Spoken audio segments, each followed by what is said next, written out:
धन के साथ सुंदरता भी देगी। जी हाँ मित्रों, अगर यह काम कर लेते हैं तो यह अप्सरा धन, सौभाग्य और एक अद्भुत सुंदरता प्रदान करती है। तो नमस्कार मित्रों, जय भोलेनाथ, जय गुरुदेव। आप सभी कैसे हैं? आशा है कि आप सभी पर भगवान भोलेनाथ की असीम कृपा होगी और आप सब अच्छे होंगे। मित्रों, आप सभी का हमारे चैनल पर बहुत बहुत स्वागत है, अभिनंदन है। तो आज हम आपके लिए एक बहुत ही आसान तरीके से सिद्ध हो जाने वाली अप्सरा साधना को लेकर आए हैं। यह अप्सरा धन के साथ साथ एक अद्भुत सुंदरता भी प्रदान करती है। जी हाँ मित्रों, आज हम बात कर रहे हैं तिलोत्तमा अप्सरा की। तिलोत्तमा अप्सरा हिंदू पुराणों और संस्कृत साहित्य में प्रसिद्ध एक अप्सरा है। अप्सराएं स्वर्गलोक की दिव्य नृत्यांगनाएं होती हैं, जो देवताओं के महलों में नृत्य और संगीत से मनोरंजन करती हैं। तिलोत्तमा को विशेष रूप से उनके अद्वितीय सौंदर्य और शक्तियों के कारण जाना जाता है। उनकी शक्ति और गुणों के बारे में विभिन्न पुराणों और कथाओं में अनेक विवरण मिलते हैं। तिलोत्तमा का नाम संस्कृत शब्द तिल अर्थात तेल और उत्तमा अर्थात सर्वोत्तम से लिया गया है, जिसका अर्थ है सर्वोत्तम या अति सुंदर। तिलोत्तमा अप्सरा का रूप और सौंदर्य इतना मोहक है कि वह देवताओं और अन्य जीवों के मन को मोह लेती थी। उनकी सुंदरता और आकर्षण के बारे में कई कथाएं हैं, जिनमें कहा जाता है कि वह अपनी सुंदरता के कारण ही देवताओं और दानवों के बीच संघर्ष का कारण बनी थी। कई कथाओं के अनुसार तिलोत्तमा अप्सरा का जन्म समुद्र मंथन के समय हुआ था। समुद्र मंथन के दौरान उत्पन्न हुई अप्सराओं में तिलोत्तमा का स्थान सबसे ऊंचा था। एक अन्य कथा में कहा जाता है कि तिलोत्तमा का जन्म भगवान शिव के आशीर्वाद से हुआ था। भगवान शिव ने उन्हें वरदान दिया था कि वह न केवल सर्वश्रेष्ठ सुंदरता से संपन्न होंगी, बल्कि उनके पास अद्भुत शक्तियां भी होंगी, जिनमें से पहला है सौंदर्य और आकर्षण। मित्रों, तिलोत्तमा अप्सरा की सबसे बड़ी शक्ति उनकी अनुपम सुंदरता थी। उनके रूप के कारण ही देवताओं और राक्षसों के बीच लड़ाइयां हो जाती थी। उनका रूप इतना आकर्षक था कि किसी भी पुरुष के मन को वे आकर्षित कर सकती थी। तिलोत्तमा अप्सरा के आकर्षण से संबंधित एक प्रसिद्ध कथा है, जिसमें राक्षसों और देवताओं के बीच तिलोत्तमा के रूप को लेकर संघर्ष हुआ था। दूसरा है मनोबल और इच्छा शक्ति। तिलोत्तमा अप्सरा के पास मनोबल की अपार शक्ति थी और उनकी इच्छा शक्ति इतनी शक्तिशाली थी कि वे किसी भी कार्य को पूरा करने के लिए किसी भी स्थिति को झेल सकती थी। यदि वह किसी लक्ष्य के प्रति अपना मन लगा ले, तो वह उसे प्राप्त करने में सक्षम होती थी। तीसरा है नृत्य और संगीत की शक्ति। मित्रों, तिलोत्तमा अप्सरा एक अद्भुत नृत्यांगना थी। उनकी नृत्य कला में ऐसी शक्ति थी कि उनके नृत्य के प्रभाव से देवता, दानव और मानव सभी प्रभावित हो जाते थे। उनके नृत्य की मधुरता और भावनाओं की गहराई ने सभी को मोहित कर लिया था। चौथा है सजगता और चातुर्य। तिलोत्तमा अप्सरा एक चतुर और समझदार अप्सरा थी। उनकी सजगता और चातुर्य ने उन्हें स्वर्गलोक में एक महत्वपूर्ण स्थान दिलवाया था।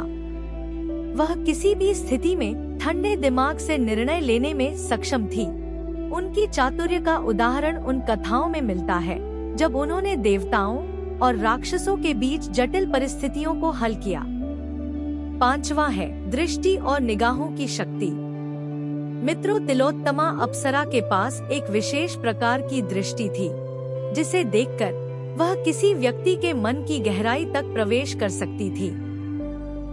वह अपनी नजरों से किसी को भी प्रभावित कर सकती थी।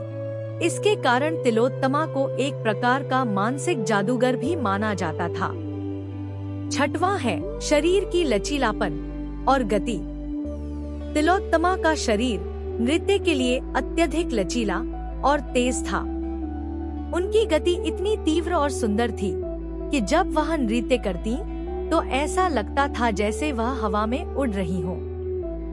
मित्रों, तिलोत्तमा अप्सरा का जीवन प्रेम और संघर्षों से भरा हुआ था। वह कई देवताओं और राक्षसों के प्रेम में थी, लेकिन उनके लिए सबसे अधिक प्रसिद्ध प्रेमी थे देवता पुलस्त्य। हालांकि उनके प्रेम संबंध के बारे में कई कथाएं हैं, लेकिन एक मुख्य कथा यह है कि पुलस्त्य ने तिलोत्तमा से विवाह किया और उनकी सुंदरता के प्रभाव में आकर उन्होंने अनेक संघर्षों का सामना किया। तिलोत्तमा की सुंदरता ने न केवल उन्हें देवताओं के बीच प्रसिद्ध किया, बल्कि यह उन्हें एक ऐसी अप्सरा बना दी जिसने देवताओं और राक्षसों दोनों को आकर्षित किया। मित्रों, तिलोत्तमा का स्थान अप्सराओं में सर्वोच्च था और वह अन्य अप्सराओं से भिन्न थी। अन्य अप्सराएं जैसे उर्वशी, रंभा और मेनका भी प्रसिद्ध थी, लेकिन तिलोत्तमा का रूप और गुण इन सभी से अलग थे। उनकी विशेषता थी कि वह न केवल अपनी सुंदरता और नृत्य के लिए जानी जाती थी, बल्कि उनकी चातुर्य, शक्ति और मानसिक क्षमता भी उन्हें एक अलग स्थान प्रदान करती थी।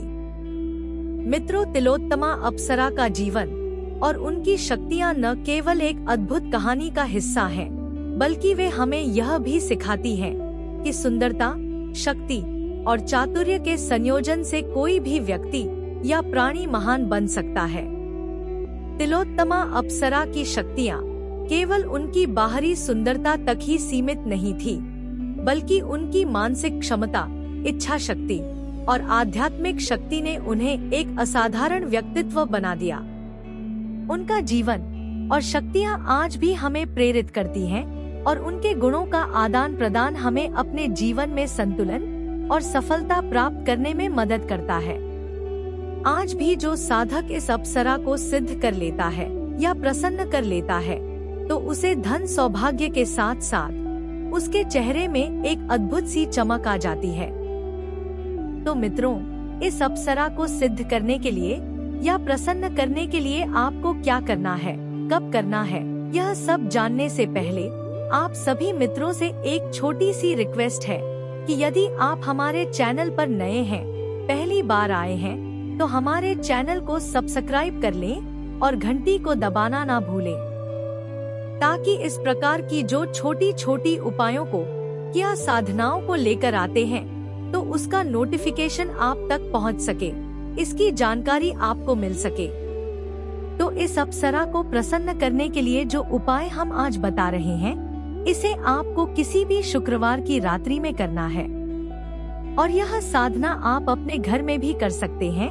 इसमें आपको कोई ज्यादा सामग्री नहीं लगना है। आपको करना क्या है कि बिल्कुल शुद्ध होकर के और जब तक आपका यह साधना चलेगा तब तक आपको ब्रह्मचर्य का पालन करना है।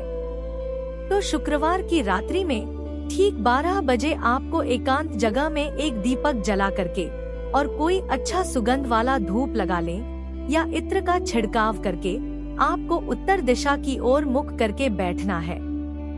बैठ करके जो मंत्र हम स्क्रीन पर दे रहे हैं, इस मंत्र को आपको 108 बार पढ़ना है।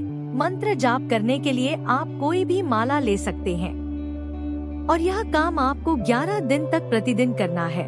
ध्यान रहे कि बीच में आपको गायब नहीं करना है। देखिएगा मित्रों, जैसे ही 11 दिन आपका पूरा होता है, यह अप्सरा आपके समक्ष हाजिर होगी और आप जो भी मांगेंगे उसके साथ साथ यह एक अद्भुत सुंदरता भी प्रदान करेगी।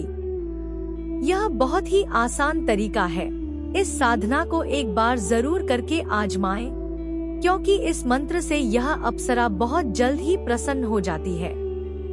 तो आज की वीडियो में बस इतना ही। आशा है कि यह वीडियो आपको अच्छा लगा होगा। यदि अच्छा लगा हो तो इसे लाइक करें और हमारे चैनल को सब्सक्राइब करना ना भूलें। तो कल फिर मिलेंगे एक नए उपाय या साधना को लेकर। तब तक के लिए जय भोलेनाथ, जय गुरुदेव।